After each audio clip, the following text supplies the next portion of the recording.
Sampah organik sering kita jumpai di lingkungan sekitar seperti di pasar dan dapur rumah kita. Sampah organik termasuk sampah yang ramah lingkungan. Tetapi, tanpa kita sadari, sampah organik yang menimbulkan dampak negatif bagi lingkungan. Contohnya pencemaran udara, menghasilkan gas metana yang menyebabkan pemanasan global dan menjadi tempat perkembangbiakan vektor dan rodent. Berdasarkan hasil penelitian di TPA, jenis sampah yang paling banyak dihasilkan adalah sampah organik sebanyak 70%. Seharusnya sampah organik bisa diolah menjadi bahan atau produk yang sangat bermanfaat dan lebih ramah lingkungan. Seperti yang dilakukan oleh Bapak Albertus Arusdianto beserta para relawan Ekoenzim Nusantara Gunung Kidul. Dijelaskan secara singkat tentang ekoenzimnya, Pak. Baik, ekoenzim itu adalah fermentasi dari sampah organik, sisa-sisa buah dan sayur yang masih segar, kemudian difermentasi dalam waktu 3 bulan atau 90 hari. Untuk tujuan atau manfaat dari ekoenzim sendiri, Manfaatnya sangat banyak. Untuk kesehatan, ini manfaatnya bisa untuk kebersihan udara, kemudian untuk disinfektan, meninggalkan disinfektan yang bersifat kimia, bisa memanfaatkan ekoenzim. Untuk pribadi, itu bisa untuk pel lantai di rumah, jadi pel lantai untuk pengganti bahan-bahan kimia bisa memanfaatkan ekoenzim ini. Kemudian untuk membersihkan kamar mandi, untuk membersihkan kompor-kompor, itu bisa dengan ekoenzim. Juga untuk perawatan diri rambut juga bisa menggunakan ekoenzim. Sakit gigi pun kita bisa kumur dengan ekoenzim. Besi bengkak itu air kasih beberapa tetes ekoenzim kemudian digunakan untuk kumur, itu bisa menimbulkan besi bengkak ataupun sakit gigi, itu bisa mengurangi di sana. Kemudian untuk pertanian itu untuk pupuk organik yang sangat bagus.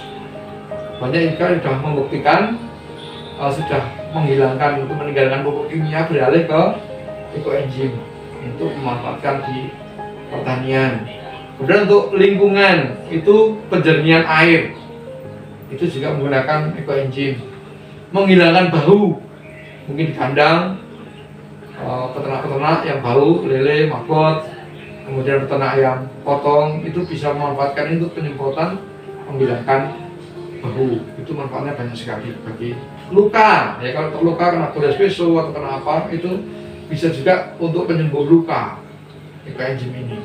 Sehingga banyak sekali manfaat ekoenzim yang bisa kita peroleh dari pemanfaatan bahan-bahan organik tadi. kan tadi ada organisasi yang dilakukan dalam organisasi ini. Baik, organisasi relawan ekoenzim Gunung Kidul itu memang belum lama terbentuk, baru kemarin April tahun 2021. Ini kami lakukan itu gerakan edukasi ke masyarakat dan sosialisasi. Soalnya edukasi itu bagaimana pelatihan cara membuat edukasi di setiap tempat. 3 orang, 5 orang kami layani untuk cara edukasi, cara membuat ekoenzim dan pemanfaatan ekoenzim, sehingga ekoenzim itu semakin masyarakat. Di Gunung Kidul kami banyak yang membuat ekoenzim, maka sampah organik bisa terolah, tidak sampai masuk ke tempat pembuangan sampah akhir, menjadi zat-zat yang bermanfaat. Kemudian kami ikut gerakan-gerakan lingkungan hidup. Kami juga bekerjasama dengan PMI untuk penyemprotan desinfektan. Kami mensuplai ekoenzimnya dengan dinas lingkungan hidup, juga kami bersama bekerjasama dengan organisasi lain ya peduli terhadap lingkungan, menyayangi bumi. Kami bekerjasama selalu mengedukasi dan pelatihan bagaimana ekoenzim itu bisa dimanfaatkan seharian. Bahan yang harus disiapkan untuk pembuatan ekoenzim adalah bahan organik minimal 5 macam, gula asli, dan air dengan perbandingan 1:3:10. Misal jika menggunakan 3 kg bahan organik, maka gunakan 1 kg gula asli dan 10 liter air. Timbangan, wadah plastik, dan pisau.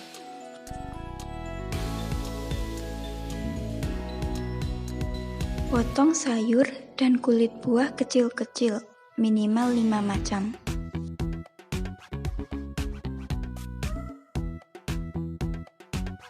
Timbang dengan ukuran yang sudah ditentukan. Cuci potongan tadi hingga bersih. Tiriskan hingga kering. Siapkan air dengan ukuran yang pas. Lalu tuang ke dalam botol. Siapkan gula dan ukur dengan takaran yang pas. Campurkan air dan gula ke dalam botol.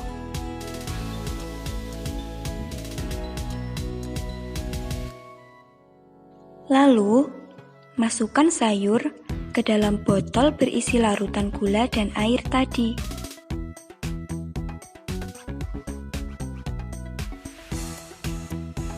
Tutup hingga rapat agar sampah organik dapat terfermentasi dengan baik. Tulisi label tanggal agar tidak lupa saat masa panen. Untuk 7 hari pertama, rajinlah membuka tutup wadah fermentasi agar gas dapat keluar. Setelah 7 hari, tutup rapat dan jangan dibuka kembali sebelum 3 bulan. Setelah 3 bulan, saring ampas dan simpan larutan ekoenzim di dalam botol. Larutan ini dapat bertahan lama atau tidak ada masa kadaluarsa. Semakin lama akan semakin bagus. Larutan yang baik memiliki tingkat pH di bawah 4.